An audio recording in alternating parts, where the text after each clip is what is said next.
Hey guys, welcome back to another video today. So today we'll be covering spiral roundabouts, essentially turning right at spiral roundabouts. Now we've got the learner driver here today, which is David. So David, would like to introduce yourself to the viewers, and just to give you a lot of quick hint, David's got his test in 24 hours, which you'll be passing tomorrow. Yeah, thanks Hassan. So I'm David. I've been learning with Hassan for a couple of months. And yeah. How have you been finding the driving experience in regards to the syllabus and stuff and your own sort of tuition?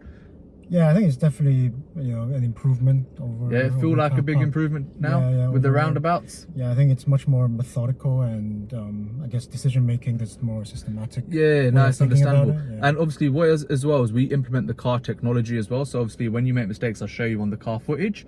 Now, let's crack on with the lesson today. So what we're going to be doing for the viewers, like I said, we're going to be tackling spiral roundabouts. So David, you already know the answers to this, but I'll give the viewers the answer. So spiral roundabouts are essentially roundabouts where, providing you choose the correct lane on approach when turning right, it will naturally spiral you outwards. So as you pass each exit, you'll be spiraling one lane to the left. Okay, now that's what a spiral roundabout is. Now what you got to understand, guys, is providing you choose the correct lane on approach, it will take you to your designated exit. Now there will also be road markings on the floor of the lanes, which will also specify to you if you're in the correct lane. So that's really important, guys. Now with the roundabout we're going to be doing today is Charlie Brown's Roundabout. That's both on the Chingford and Wanstead test route. Now for the viewers that are watching, this image will now be posted on the screen. So David, we're going to follow signs to South Woodford. So if you look at the folder here, what exit is South Woodford going to be? The fourth. Okay, good. So we're going to be taking the fourth exit to the right. Okay, so it's just there on my folder, fourth exit right. Now we're going to be taking the fourth exit to the right. Remember we said whenever we approach a roundabout, we want to ask ourselves the following questions. What number is our exit, which is the fourth exit? Where is it on the clock? Yeah, so beyond the 3 o'clock. Okay, so generally speaking, guys, any exit that is labeled after the 3 o'clock doesn't apply to all roundabouts, but for the roundabouts actually within these test centers, any exit that is after the 3 o'clock, it means when you join the roundabout, you then need to join the new forming lane, which will be to your right. Once you have then joined that new forming lane, then essentially stay within that lane, ignore any new lanes that are forming, and providing you stay loyal to your lane, it will naturally spiral you that you exit off in the designated exit. Okay, do we need to physically change any lanes then? No, providing we stay within the correct lane. Okay, now so again, we've asked ourselves, so we're going to be taking what exit? Fourth exit is after the 3 o'clock and it's towards South Woodford. Now on the signpost there's no A number, but if there's an A number as well, it's good to also get your A number, because that was what will be on the road marking sometimes as well. So we're going to be doing this roundabout now. Now what you got to understand is, generally speaking, most spiral roundabouts tend to be traffic light controlled, which takes that burden away from you when joining the roundabout. However, this is a non-light controlled roundabout. So what you got to understand is, do you remember that terminology I will say? Early vision should lead to an early decision. Now, in order to have a good early vision, what you need to do is assess your approach speed. You don't want to be too fast on approach to the roundabout where you have to make an impulsive decision today. Because the thing is, if you make an impulsive decision, it may not be safe to go and you go, or you may have an abrupt stop. Now, if you have a really harsh stop at the roundabout, do you think the following traffic would be able to anticipate that?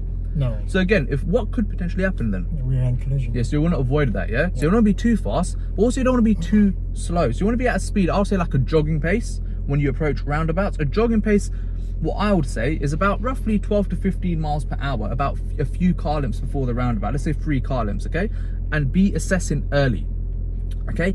Now, any questions with the aim? Okay, so that's what we're going to be doing now. So now we're going to go tackle Charlie Brown's Roundabout shortly. David, we're now going up to Charlie Brown's Roundabout. So we're going to be following signs posted towards South Woodford. Where's that going to be at the roundabout? Fourth exit. Okay, and where was it on the clock analogy? Beyond the 3 o'clock. So that means we need to join the? Slip road. The new forming lane. Yes. Okay, so good.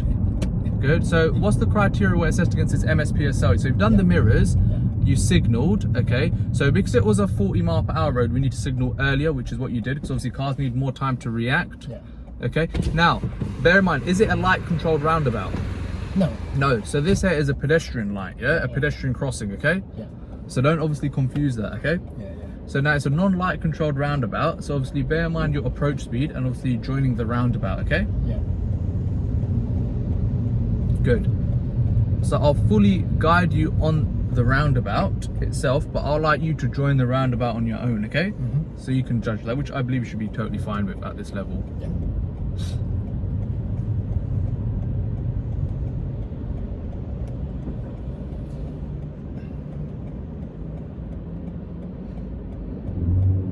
So I felt like we could have gone right.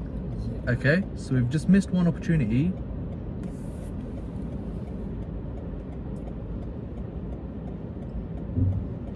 Well done. Okay, so now we want to stay in that far right lane, but because our exit's after the 3 o'clock, we want to join the new forming lane, and you want to count down your exits. So that's the first exit. Do you see the new forming lane? Yeah.